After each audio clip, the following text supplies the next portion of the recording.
हाँ दोस्तों, property Gurukul channel में आपका बहुत बहुत स्वागत है। राजवंश सिंह मलिक। और आज मैं एक अपने जीवन की आपके साथ घटना के बारे में शेयर करता हूँ।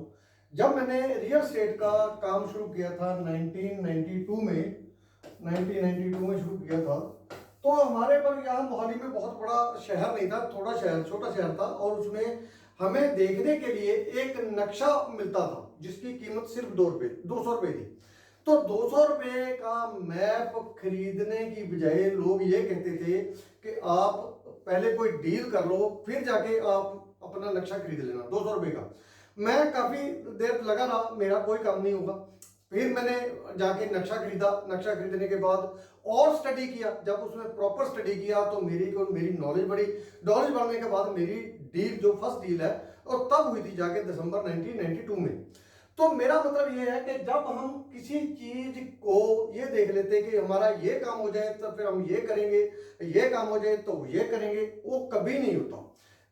फॉर एग्जाम्पल, बहुत बहुत से नौजवान हैं ये सोचते हैं कि यदि हमारे पास पैसा आ जाए तो हम ये करके दिखा देंगे, हमारे पास पैसा आ जाए तो हम वो करके दिखा देंगे, वो कर देंगे, ये कर देंगे। पैसा कहता है जब आप कुछ करके दिखाओगे मैं तब आऊंगा।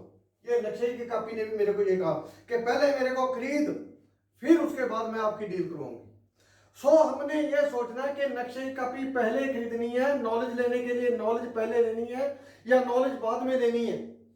प्रॉपर्टी कारोबार से खुशहाली किताब में मैंने 14 पेज का चैप्टर लिखा हुआ है, learn before you go to earn. सीखने के लिए सीखना पहले जरूरी है।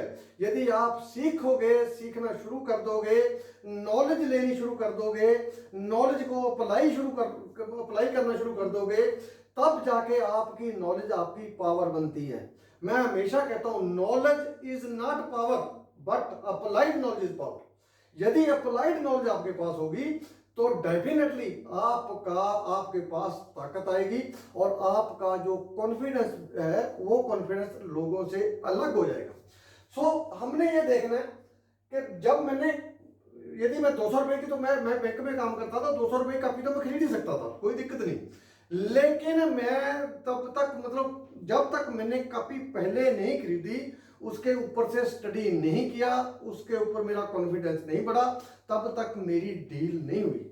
आपने भी हाथ पर हाथ धर के बैठ के सोचना नहीं कि मेरे पास पैसा आ जाएगा तो मैं ये करूंगा, मेरे पास पैसा आ जाएगा तो वो करूंगा। इस तरीके से कभी नहीं होता भाई। जहां भी बैठे हो, जिस भी हालत में बैठे हो, एक्शन लेना शुरू कर दो। जब आप एक्शन लेना शुरू कर दोगे तब जाके आपका जो ट्रैक है वो सही बनता है। जितने महान पुरुष हुए, चाहे कृष्ण जी की बात कर लो, चाहे हम रामचंद्र की बात कर लो, गुरु गोविंद सिंह जी की बात कर लो, यदि उनके हालात समान रहते, सही रहते, नॉर्मल रहते, तो वो कभी भी इतना बड़ा स्टेप लेके बड़े आदमी नहीं बन सकते थे। उनके बड़े होने का कारण यह है कि उनको दिक्कतें आई। दिक्कतें आने के बाद उन्होंने, जो उनके पास समस्या थी, दिक्कत थी, उनके सामने घुटने नहीं टेके, और घुटने नहीं टेके लड़के दिखाए हालातों के साथ, तब जाके लोगों ने उनको महापुरुष की उपाधि दी।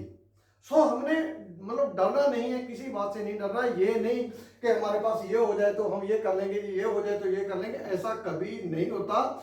जहां भी बैठे हो, जब भी बैठे हो, जब भी आपको टाइम लगता है तो एक्शन ले लो। बस जिस दिन आपने एक्शन ले लिया तो समझो आपका काम होना शुरू कर दिया। एक्शन लेने से हम क्यों डरते हैं? कि हम गलती ना कर लें। ओ भाई, जितना आदमी जो काम करेगा वो गलती करेगा ही करेगा। जिस बंदे ने गलती कर ली वो अगली बार सुधार लेगा। काम ना करना पाप नहीं है, पाप है। काम ना करना पाप है, गलती करना कोई पाप नहीं है। जिन लोगों के परिवारों में यह समझाया जाता है कि गलती नहीं करनी, गलती नहीं करनी, तो वो अपने बच्चों को कहीं ना कहीं पीछे धकेल के लेके जाते हैं। जो आदमी काम करेगा उससे गलती होनी है, और जितनी गलतियां आदमी ज्यादा से ज्यादा करेगा उतना ज्यादा उसकी ग्रोथ हो जाएगी। रॉबर्ट टी कियोसाकी की किताब में देख लो, उसने यही कहा कि मैं आज लोगों से ज्यादा अमीर क्यों, या लोगों से ज्यादा सेटिस्फाई क्यों, कि मैंने लोगों से ज्यादा गलतियां की है और उन गलतियों की सजा भुगती हुई है मैंने। तो गलती करना पाप नहीं है, गलती करनी चाहिए। तो गलती होगी तभी गलती में हमारी जो पर्सनैलिटी में डेवलपमेंट होगी, हमारी पर्सनैलिटी में सुधार आएगा।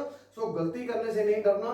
इस तरीके से जो मैंने ये कहा कि हमारे पास पैसा आ जाए, ये कर ले, ये बहाने हैं, ये बहाने नहीं लगाने। अपनी जिंदगी में बहानों को पूरी तरह से निकाल दो। आप यदि जिंदगी में आगे बढ़ना चाहते हो तो डेफिनेटली आपको इस सब्जेक्ट पे काम करना पड़ेगा। Thank you very much. बहुत जल्द नए टॉपिक के साथ आपके सामने।